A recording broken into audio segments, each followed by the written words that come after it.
Dahil love mo siya. Nescafe Classic. Mas masarap ang inyong gising kasama ang unang hirit barkada at Nescafe Classic. Buy 6, get 6 Nor All-in-One Plus Meaty. Free!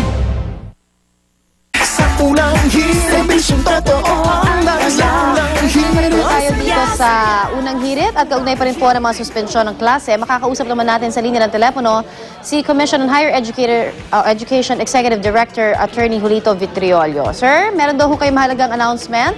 Oo, magandang umaga po sa inyo. Magandang umaga po. Nanonood at nakikinig sa inyong programa. Well, as of 7:30 this morning, the CHED is now suspending all classes sa undergraduate at graduate levels sa kolehiyo at mga universidad.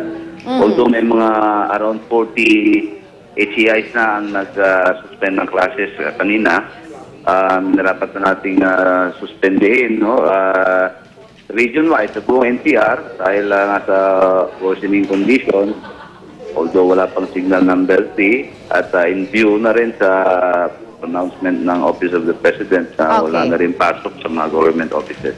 Alright, so sa lahat po ng mga kolehiyo universidad sa NCR ay wala na hong pasok, ano? Yan po ang pagpapaalala naman ni Executive Director Attorney Julito Vitriolio. Maraming pong salamat sa inyo, sir. Okay, thank you. Samantala, kuha naman po tayo ng update ngayon sa pagagupit ng bagyong Pedring sa lalawigan naman ng Isabela. At may live report po doon si Salima Refran. Salima? Connie, damang-dama pa rin ang buhos ng ulan at hagupit ng hangin ng bagyong Pedring dito sa Isabela. At maski nga ang ating coverage team, naranasan yung bagsik niya kanina. Pasado alas 6 kanina matapos ang unang report namin para sa unang balita na magsimulang umihip ang napakalakas na hangin. Unang nilipad ang aming payong hanggang sa naging delikado na ang sitwasyon kaya napilitan na tayong ibaba ang ating satellite. Ang katabi naming bahay kubo, nasira na pala. Maya-maya pa, di na nagpatigil ang napakalakas na bugso ng hangin. Halos mag-zero visibility sa lakas ng ulan at hangin.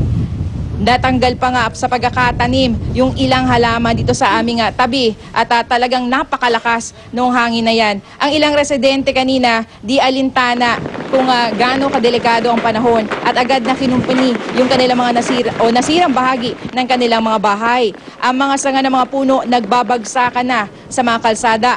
Ayon sa Pag-asa, posibleng umabot daw sa 100 kilometers per hour o higit pa ang bugso ng hangin kanina. Agad namang umikot ang mga monitoring teams para tiyakin ang lagay ng mga residente at alamin ang extent ng damage ng biglang hagupit ni Pedring ngayong umaga. Sa ngayon, nakataas pa rin ang signal number 3 dito sa probinsya ng Isabela. Connie? Maraming salamat sa iyo, Salima Refran, at mag-ingat kayo dyan. Samantala, marami pa po tayong mga balita at impormasyon. Dyan lang po kayo sa pagbabalik pa rin ng unang hirit. Sa unang hirit, ang saya-saya. Sa unang hirit,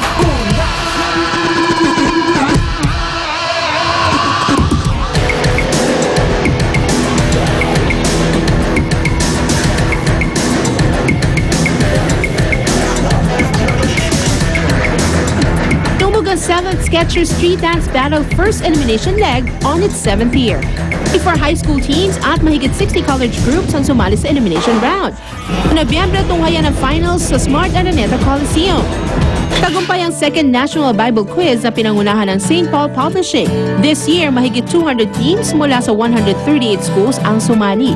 From this, 7 schools ang kabilang sa Grand Finals na nagtagisan ng talino. Samantala ay pinakilala ang latest books mula sa St. Paul's Publishing. This is in celebration of the Society of St. Paul's Diamond Jubilee Anniversary.